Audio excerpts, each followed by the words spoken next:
Hello. There we are. Welcome to this glorious hotel room. I'm going to keep this intro short because it's been a really long day and we're in the middle of production on a really exciting doc, and there's going to be a ton of BTS content coming. Not going to give any more away than that. But recently I got a job where I was able to bring Dwi, who is my 2023 mentorship student, along as a production assistant, and he shot a lot of behind the scenes content as he went. So I had a look at the footage and it seemed pretty cool, so I thought I'd put it together and give you guys a look at, you know, a day in the life of a documentary cinematographer. This isn't like a hardcore documentary subject. This is a sort of calmer branded content slash docu-style gig, but it was still really cool, really great subject matter, and the basic processes, whatever that is, are the same. So yeah, enjoy day in the life video. Let me know if you like things like this. There's a bunch more BTS content coming. And for now, I'm gonna get to sleep because we have to be up at 2:45. See ya.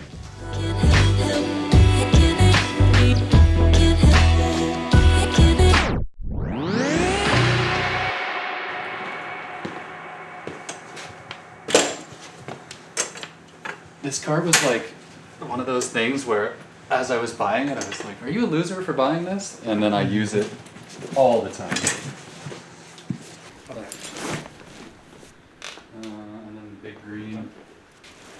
I think this cart has probably gotten more use per dollar than any other thing I own. You got everything? Probably not. Yeah, we've got the camera, we've got the audio. I always forget something, but we've got a charger, we've got batteries. I think we're good. Let's roll.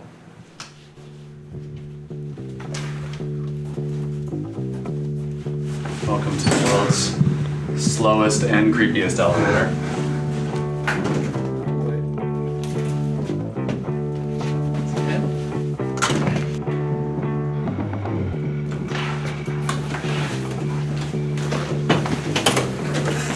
There it is. Jesus. I swear it's always this elevator.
If I go crazy tomorrow looking for the reflector, it's in the easy rig bag. The easy rig bag? I had two umbrellas? I brought one.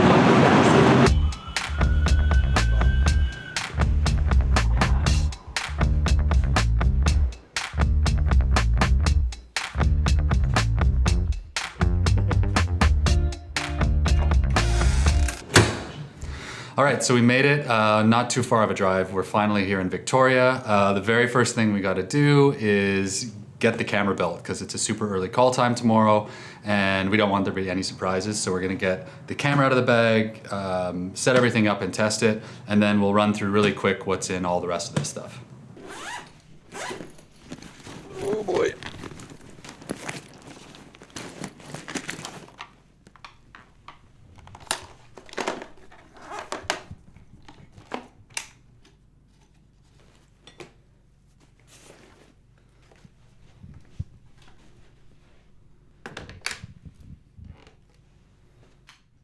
So if you're ever building a cinema camera, if you're renting a big package like this, I think it's always way easier to do it on a tripod. I didn't always do this when I started, and I would just like lay it out on the floor on a bed. But I don't know, maybe it's obvious to everyone else, but I didn't do it for a long time. But if it were me, I'd build it on a tripod every time.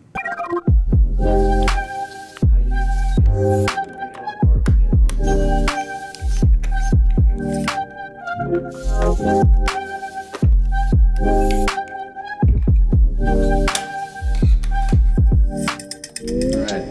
so is that everything? It's everything. The camera is built. Turn it on, make sure it works.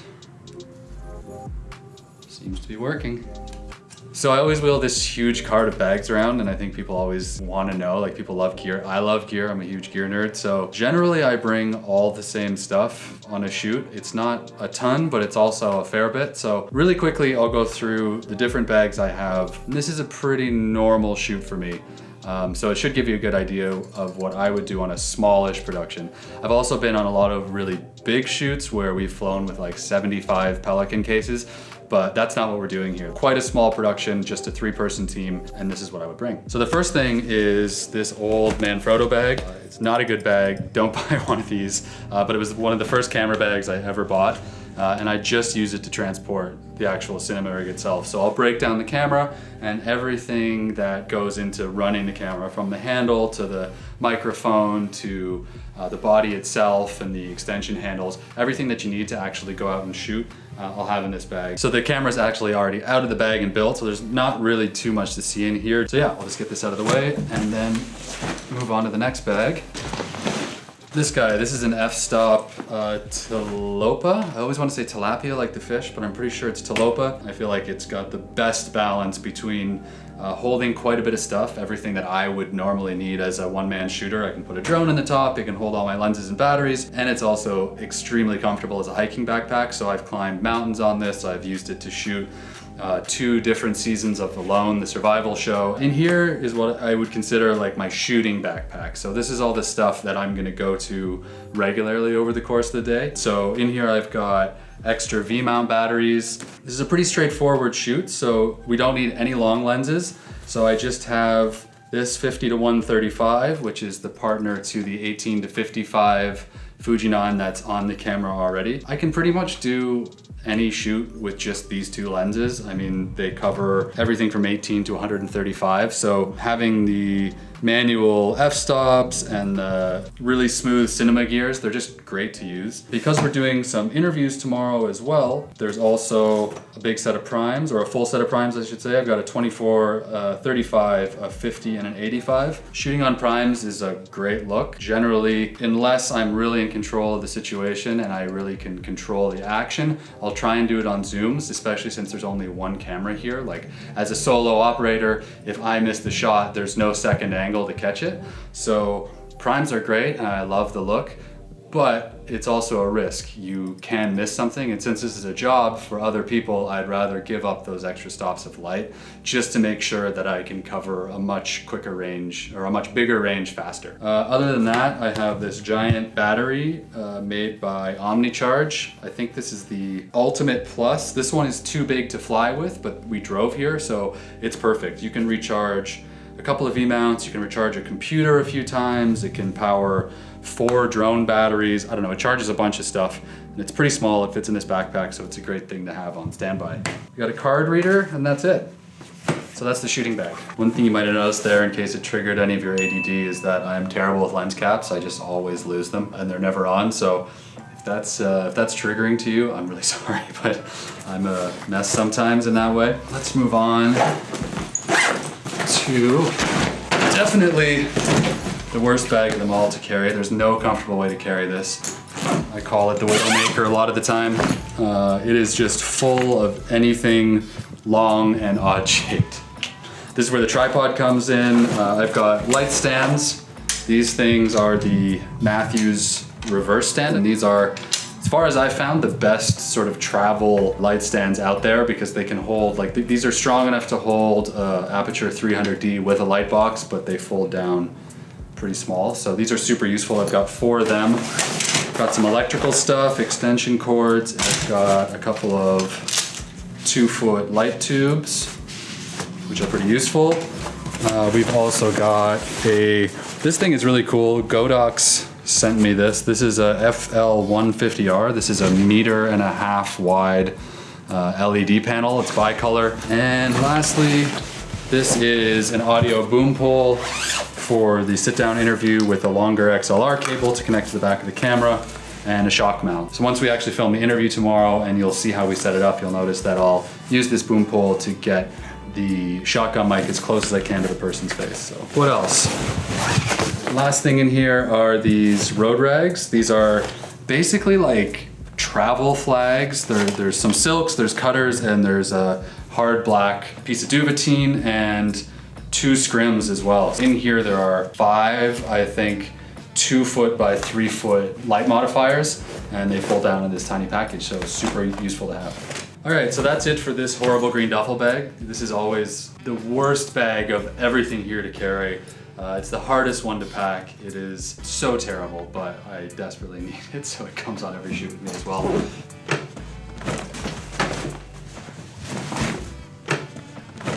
All right, next we have the quintessential piece of filmmaking gear, the Pelican case covered in stickers. I don't know if it gets any more cliche than that, but I saw a bunch of people doing it when I was starting out my career, so I just did the same thing.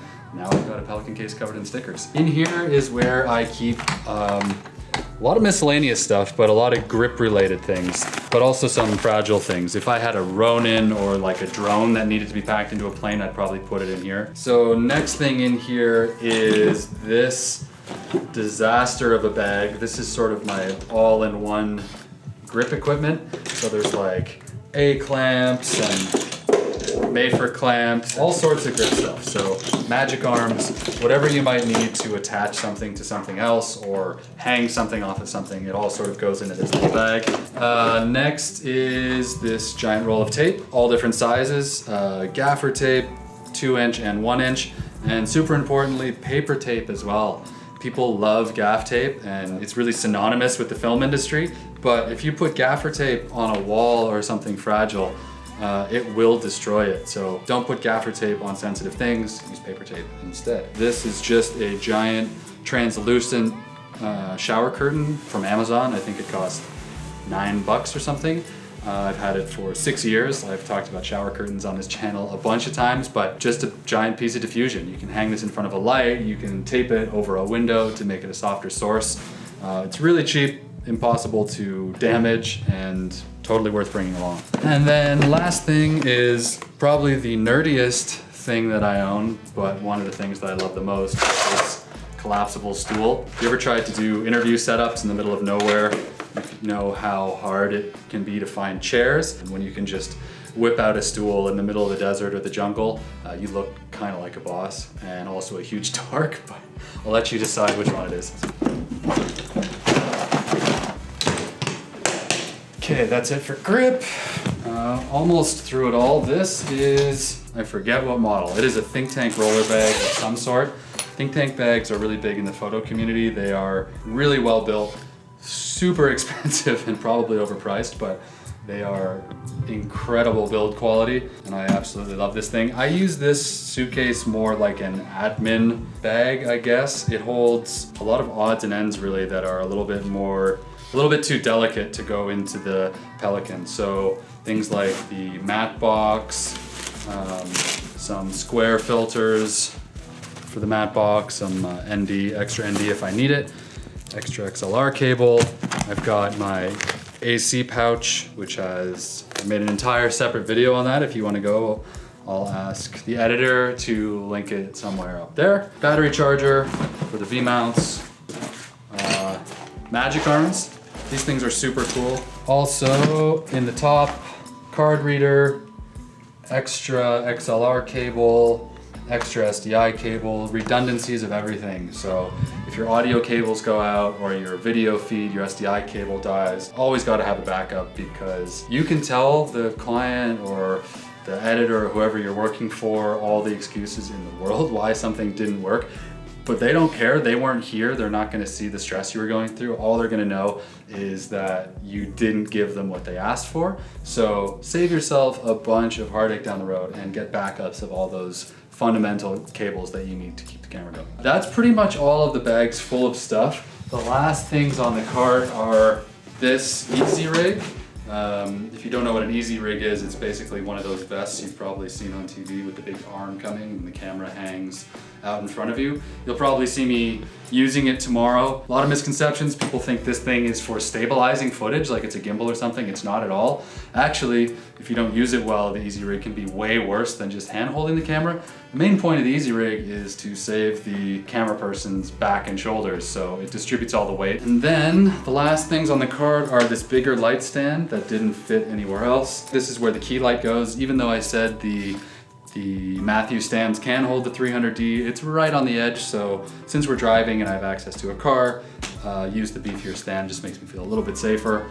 Umbrellas, incredibly handy for filmmaking.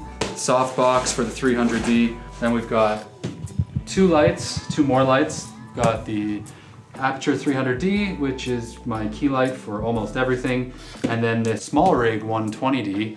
They have exactly the same name as each other's products, so that is going to be probably a fill light that we'll use to bounce off something. So pretty standard. We've got 3 lights on this, or 3 main lights, 2 smaller lights, 2 tube lights, and then grip gear to run everything. So that's it. That's pretty much everything I bring. I don't have like a drone or a gimbal. You know, I didn't bring everything I own on this shoot, and I can make this even more complicated. But for what we're doing tomorrow, I can't actually talk about what we're doing, so I'm gonna keep everything really vague. This is about showing you the process. I'm just gonna call it the job or whatever for the next day. But for what we're doing tomorrow, this is gonna get us through it.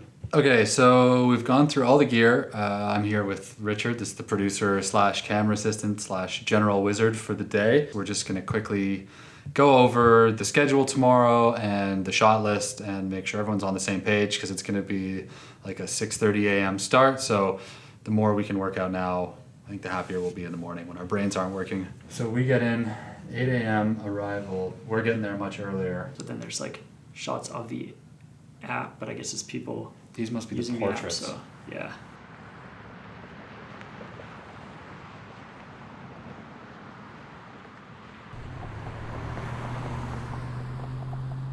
You got it. Okay. Thanks a lot. Have a good day. Thank you. All right, start the baggage train.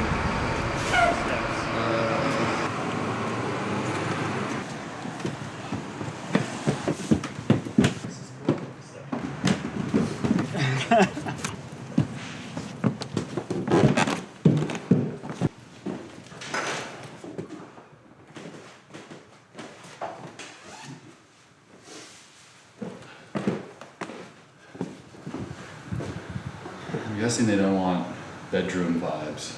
We're not actually going to be able to see the light until quite a bit later. Yeah, that's all they want. Very roughly 35. So we just got to this location. We rented it for the day to shoot some interviews and a little bit of B-roll. And the main component for the morning is an interview. And so we're just trying to figure out the best place to shoot it. I'm gonna spend we've got an hour and a half to set this up, so we'll find something. But this is always the fun part of the day, when you show up to a new location you've never been to and trying to figure out how to make it look like something when it's actually just a random apartment that you rented for the day. So wish us luck, here we go.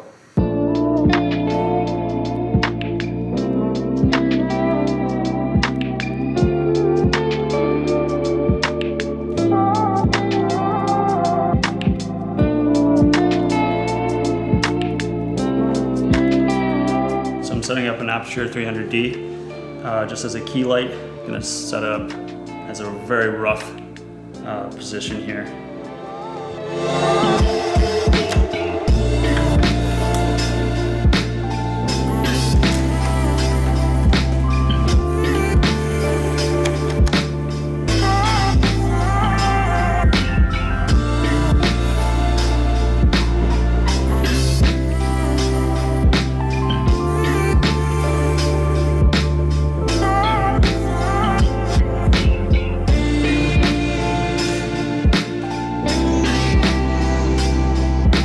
Okay, so we've got everything set up for the most part. We're just waiting for the interview subject to arrive. I feel like with interview setups like this, you can tinker with them indefinitely, but we are out of time, so at some point you just have to balance what you can do with the amount of time you have to set it up. I think it looks pretty good, and now we're going to do a few last minute tweaks, and then she'll show up, we'll shoot the interview, and then get on with the rest of the day. And they told you it's really soundbitey, right? So we want to try and keep the answers as compact and as close to one-liners as possible.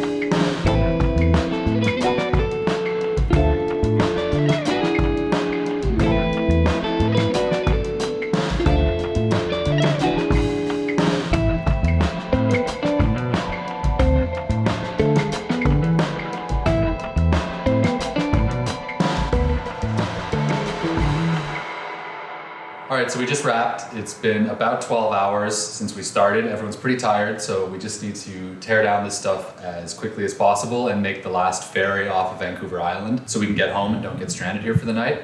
I hope that was interesting to see a bit of a day in the life of how I shoot. This isn't really what I normally do. This is kind of a smaller branded content / mini doc. Normally I'm working on bigger shows with a lot bigger crews, but it's really hard to bring a BTS camera on something like that. So this is the best I can do for now. I hope it was interesting. That was a pretty smooth shoot overall. It was a lot of work. There was a lot of stuff to get through, but we got through all of it. And I think everyone's going to be happy with the finished product. Hopefully in the future I can make more videos like this, bringing you on to bigger sets. But for now, that was the day in the life of a documentary cinematographer.